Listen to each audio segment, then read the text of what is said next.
Investovanie? To je len pre bohatých. To je ako kasíno a ešte ti to celé zožerú dane. Znie ti to povedome? Tieto mýty počúvam non-stop a vieš čo? Sú úplne mimo.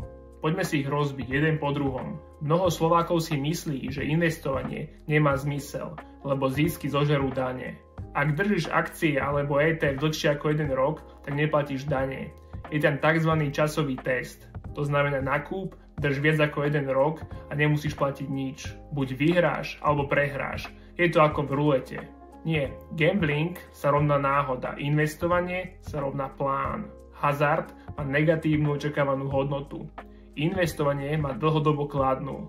Ak investuješ do širokého trhu, držíš pozície a správaš sa rozumne, tak by si mal zarobiť. Veď mám druhý pilier, štát sa o mňa postará.